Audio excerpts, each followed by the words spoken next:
Oh, there you are.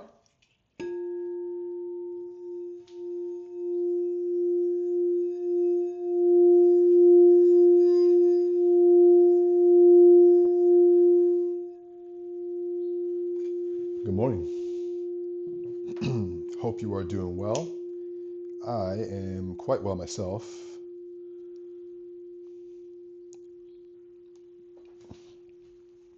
So check it out. Check it out. Today I'm going to talk about something that I'm sure we'll get some hate in the comments.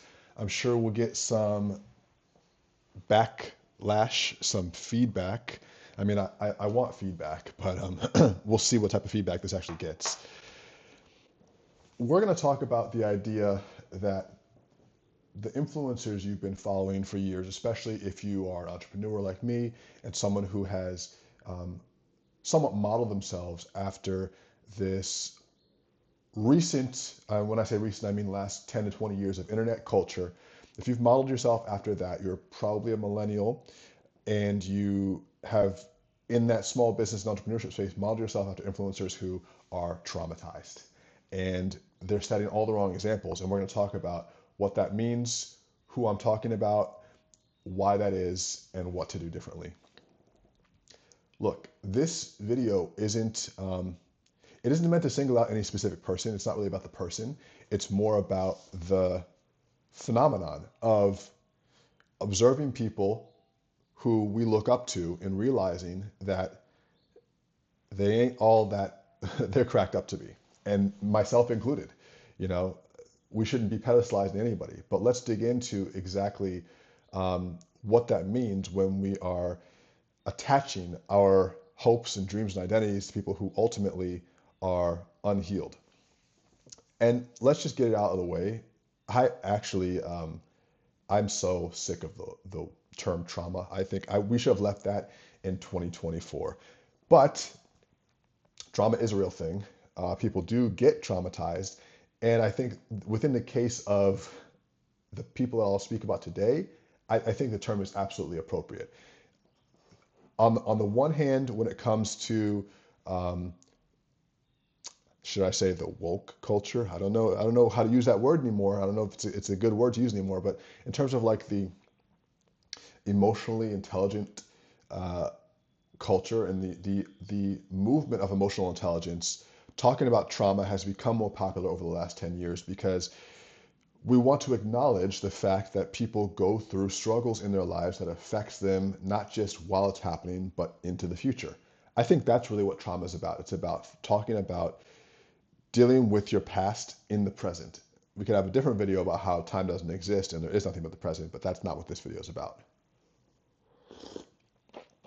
But let's talk about, first of all, we look at online influencers, but influencers are like a 10-year-old thing, really, if you think about it. Let's look at celebrity culture in general. When you look at celebrity culture, the the will to become a celebrity already indicates a lack of self-esteem, self-confidence, and a general craving to be seen, heard, and appreciated. Now, this isn't true of every celebrity, but I think as a general rule, especially when you look at Hollywood, if you have a strong desire to be a Hollywood actor, and this can go for lots of different other types of entertainment, but let's just talk Hollywood actors. If you have a strong desire to be a Hollywood actor, it probably means two things. One, you want to either be or experiment with being someone who's not yourself because you want to act, you want to put on a mask. And two, you also deeply want to be seen. So it's actually conflicting values or conflicting desires, wanting to be someone else, but also wanting to be seen and acknowledged. That alone epitomizes celebrity and Hollywood culture. And I think there's a certain amount of that with any type of celebrity because most celebrities, even if they're playing themselves, are still playing a character. A great example of this would be Jim Carrey, who for years now, for the past 10 years certainly, probably even more than that, has been just saying, Jim Carrey is a character I created because I wanted to make people happy, even though Jim Carrey is his actual name. And we could go into the whole debacle with his recent acceptance of this award in France, where he supposedly hired a body double to play him. And if that's the case, it's just a whole meta commentary on the fact that Jim Carrey is not a real person, but a persona that's been created that we expect a certain type of behavior from. Even the word person comes from, I believe, the Latin persona, which means mask, to wear a mask. So celebrity culture is the genesis of what eventually became influencer culture, which, you know, started in the 2010s and really was all about was about using social media to elevate people's personalities, and it's essentially celebrity 2.0. And then within the entrepreneurship space, there's a special type of influencer, a type of person who we would look up to as a successful entrepreneur. So let's go through this list.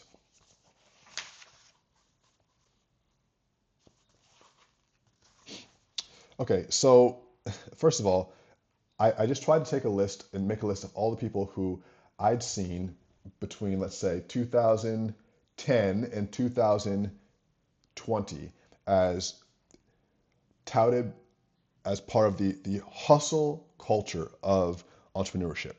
Alex Hormozy, Tony Robbins, Gary Vee, David Goggins, Tim Ferriss. I just wrote Andy, who's this car salesman guy. I forget his last name. Andy something something. Tony Hsieh, Steve Jobs, Larry Ellison, Elon Musk, Mark Zuckerberg, Bill Gates, Donald J. Trump. And then even when I look into the like celebrity world of different genres, these aren't all 2010 celebrities. I'm just thinking through people I've seen. Jay-Z, Puffy, Arnold Schwarzenegger, Kobe, Michael Jordan. Now, on the one hand, you can look at all these people and say, those are the greats of their industry, those are the titans. And that's absolutely true. But my question to you is, those extreme behaviors were formed. The extreme behaviors that it took to get to the place where they are. First of all, we have to acknowledge that. In order for them to get to the mountaintop of their industry, they would have had to have extreme behaviors. Why? Because to get outsized results, you're going to have to make not only have an outsized effort, but you're going to have an imbalanced life. There's no way for you to hold many things at once and still do one thing the best in the world. It's just not really possible. And we can look at this when we look at some of the characters I named. I'm not gonna put links for all this stuff, and I'm not gonna edit in videos. I'm just gonna go off my experience of the things I've seen. Alex Hormozy has no kids. At one point, his wife got him a dog. He returned the dog the same day because he couldn't handle having a dog.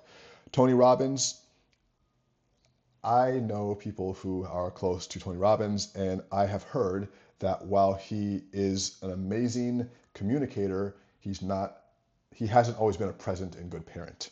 Let's leave it at that.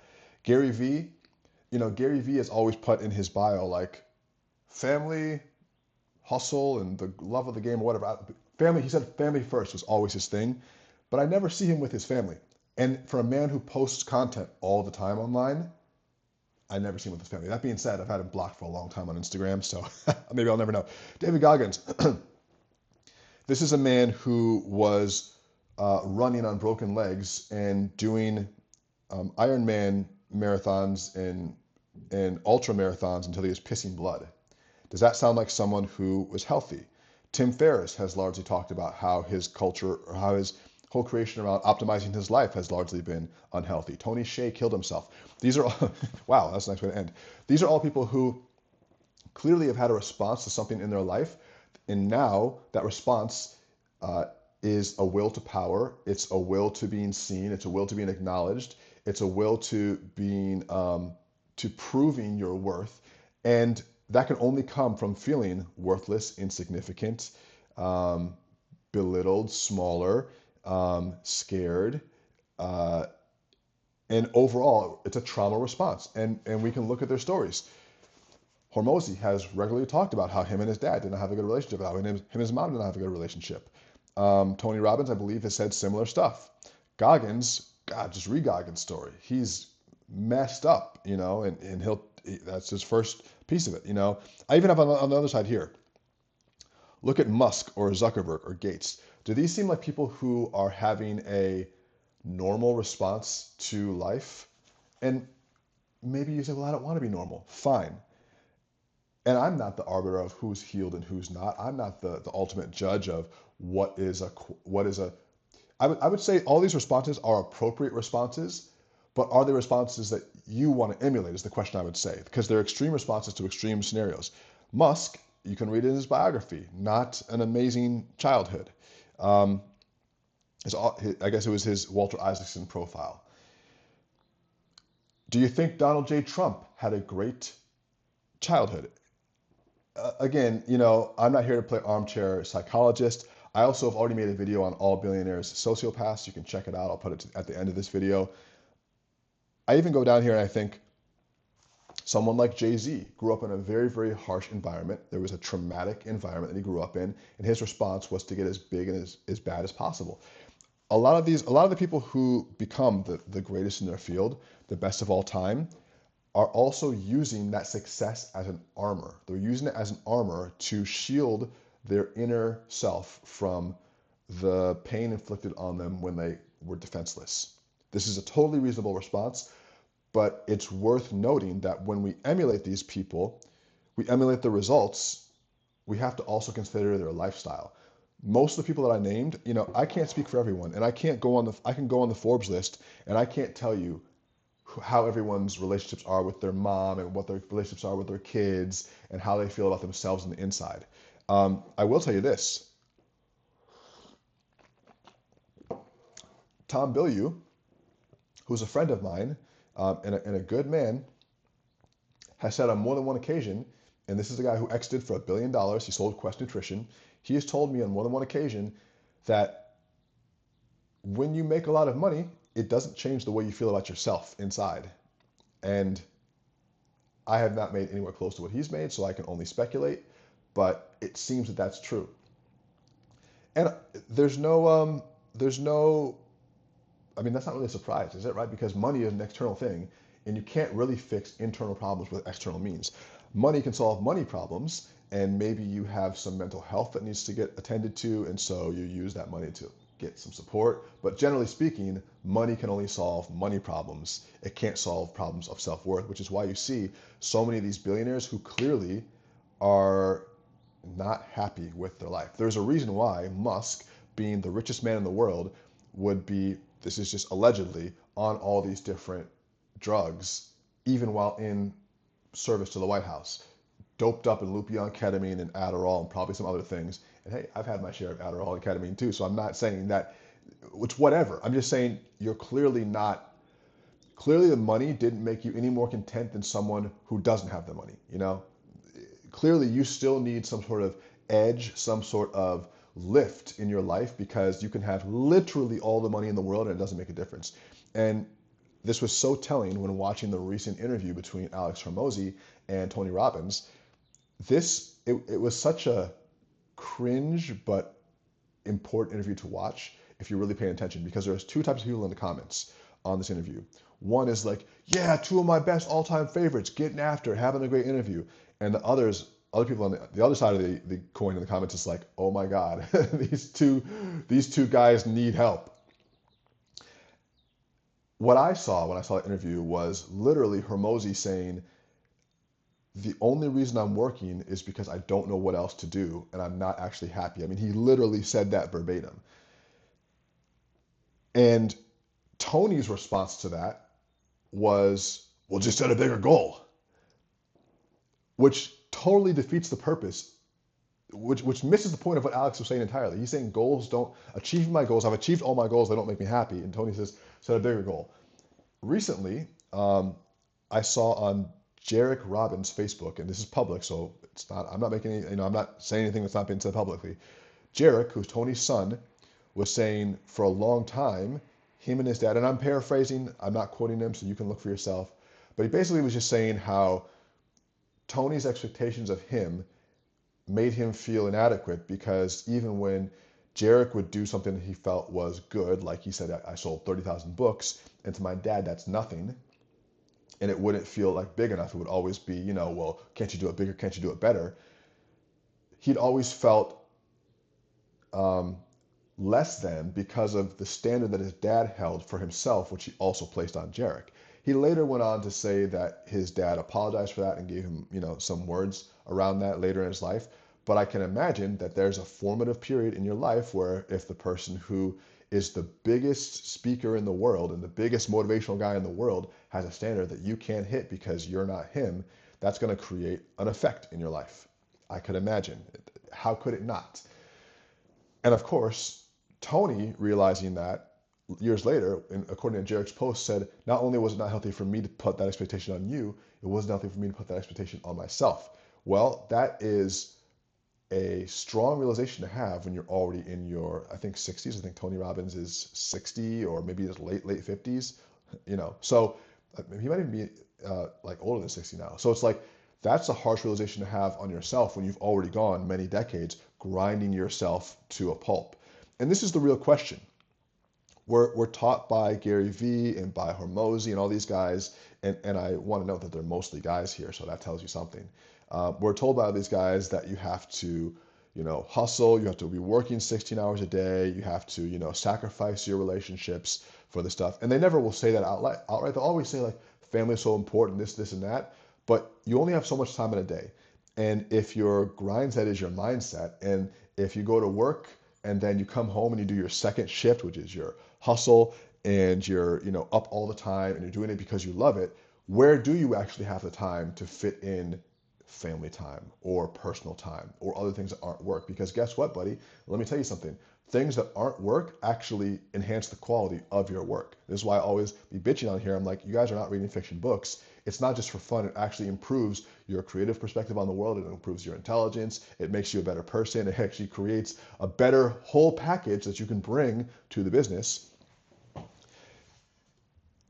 You are getting something from activities that aren't work that you can add to your work. And you will find that a lot of the people who have modeled themselves after the Hormozis, or even like the Steve Jobs of the world, people who model themselves after those types of people, they're not fun people to be around. You don't actually want to spend time with them.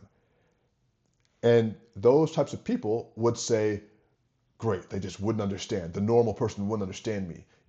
I'm built different. It's like, yeah, you're built alone. You're built lonely. So you're creating, it's like a social disorder. There's probably some autism involved there. I'm not really trying to like sling diagnoses or really belittle people. I'm just trying to call out what's obvious in the room. Like David Goggins is not well, you know? And so if you look at David Goggins, for instance, and you're like, oh, I want to be a badass like David Goggins, I want to do my version of that, just be prepared to break yourself. And why do you have to break yourself to feel successful? Why do you have to inflict pain on yourself to feel successful? Why do you have to work 18 hours a day and nonstop hustle to be successful? And how much is enough? How much money is enough? How much pain is enough?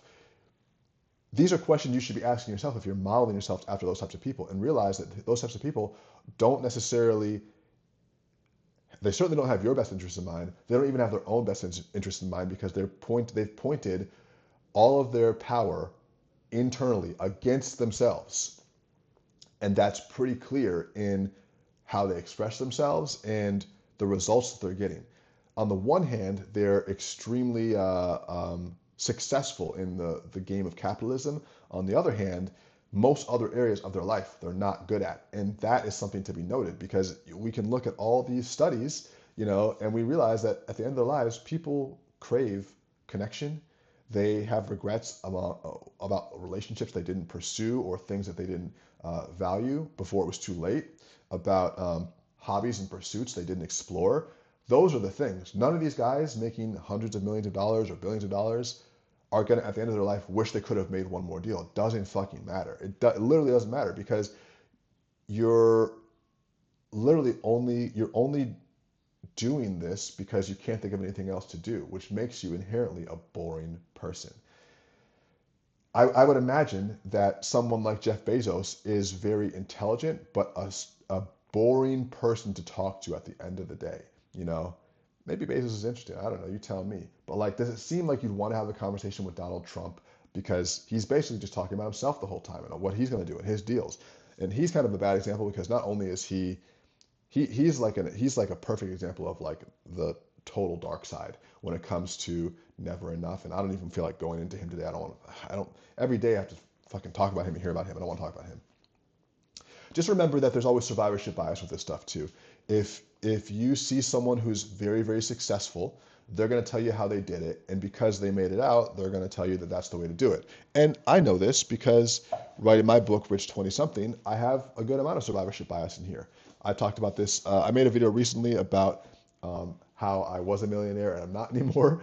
And in that video, I talk about some of the things surrounding survivorship bias and essentially how the environment and the timing of things and your unique traits and talents and luck all play into being successful. But then you can look at those circumstances and just say, oh, well, it was just because I hustled hard. That's not quite the case.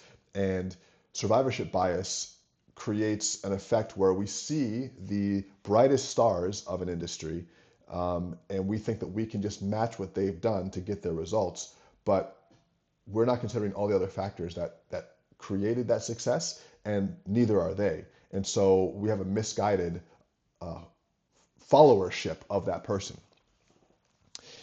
And it doesn't mean that you can't have your own version of success, but you're not going to get it strictly modeling yourself after someone else. I have here that there's a line between determined and damaged, which I think we've talked about here a little bit. We've kind of talked about in terms of plenty of people use their adverse circumstances to push themselves or pull themselves up. And I think that's a positive use of trauma, if you want to use that word again. But there's a point where even after you've righted the ship, now you can't stop because you haven't resolved whatever the problem is inside. And a lot of the times you see that with these people. More for the sake of more, we talked about that. They're clearly not happy. We talked about that. Another thing too is when these people win, so let's talk about the Hermosis in general.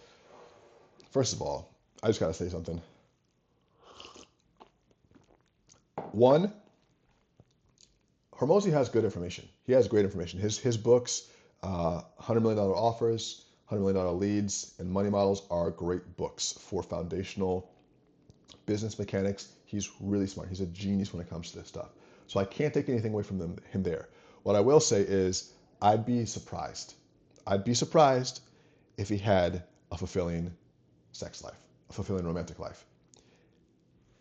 Far be it from me to make any type of assumption about another man's life. And honestly, I don't actually care about what he does in the bedroom. I truly don't care.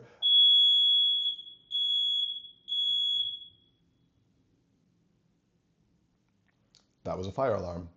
And just so you know, I'm not editing this. I don't know what happened. I truly don't care what he does with his life in the bedroom or with his wife in the bedroom. But I would just assume that because he's so focused on this one thing, to have a fulfilling, intimate life, you have to be able to have focus on that as well. It's focus outside of yourself on another person and another person's pleasure. And I would think that's not quite how he operates, just because of how I've heard him talk. I mean, if the guy can't even allocate the time to care for a puppy, how can he care for a pussy? Damn, that should be the clip. At the end of the day, the guys who are doing all this work to make all this money, to build all this stuff up for nothing, you're just working for a bank at the end of the day. You're working so that you can sell it to a VC firm. You're working so that you can sell it to a bank. Why? Why do you, even when Hormozi talks about becoming a billionaire, he never has any clear reason for why. He just wants to do it because why? Because he's like, I wish Jeff Bezos would have documented his rise to power when he was building Amazon. So for why? Why do you want to do that? Why do you want to be that? What does that get you? There's obviously, I love money. I can't wait to make even more of it. But there's a certain point where you have to say, I've fulfilled this need and then some. What's next? And they're not getting to the what's next. Just remember that you become who you model. So if you model yourselves after these people, or you model yourself after me, you're going to have to consider what I have given up, or what those people in this talk have given up. Arnold Schwarzenegger didn't go to his dad's funeral, not because they even had a bad relationship, but because um, he was too busy training. You know, Kobe and Jordan had similar stuff. Now, maybe not with their parents' funerals, but Kobe and Jordan, as amazing athletes as they are, I can't speak for Kobe as much. I can speak for Jordan.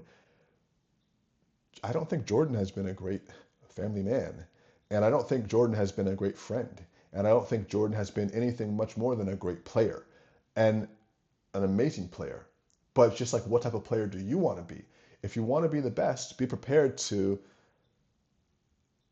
not be able to have your cake and eat it too, because it's very rare that someone will be the best at one thing and also someone that other people really want to be around. And you as a human are going to crave intimacy. Maybe if you are really wanting to be like one of these guys, you're a sociopath and you don't crave intimacy. But if you do crave intimacy and community and love, then it's going to be hard to be all in on that and to also get the other stuff too. Maybe not impossible, but at the extreme ends, the people who are espousing these life philosophies usually don't have that. So you're going to become who you model. Be careful. I would say don't map someone. I would say before you model after someone, map their life onto yours and see if that fits with your sensibilities and with your preferences for life. And just do a future projection of, this is who I see this person to be. Do I want to be like that? And take into consideration all the things that they have positive and all the things that they have negative, and do the math, do the arithmetic in your own mind before you blindly follow someone because they do great quotes on Instagram, because they've had a successful $1 billion exit, etc., etc. And what I could encourage you to do more than anything is to take your own path. I would say at the end of the day, I learned a long time ago Tony Robbins' concept of modeling and how you can be successful if you model what other people do because they've already laid the path. But I would say be careful with that, because what modeling does sometimes is it blinds you to your own path. And we're all on our own individual path. This is something I learned from Carl Jung, which is the idea of individuation. And we have to develop our own individual um, characteristics, traits, and our own persona and our own belief system, even within ourselves, and our own perspective of the world that is a one of one, and our own boundaries and our own way of being. And if you model yourself too much after someone else, then you will override what feels good for you and what makes sense for you with what someone else would do. And there are useful times when you're still learning to build a habit, or when you're still learning something that you can say, well, what would such and such do? What would Jesus do? Even for me right now, when it comes to investing, I think to myself, all right, well, what would Ryan Leslie do? Because I'm working with Ryan to become a better investor. And so I'm trying to model his behaviors. But I also wouldn't want to model his life. He has great aspects to his life, but I want to live my life.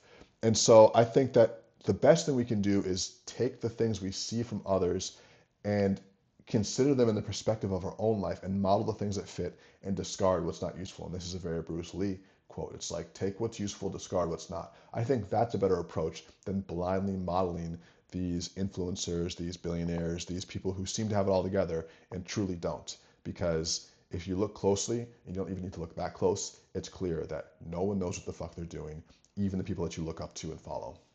That's it. And with that, my friends, I bid you adieu and have a good morning.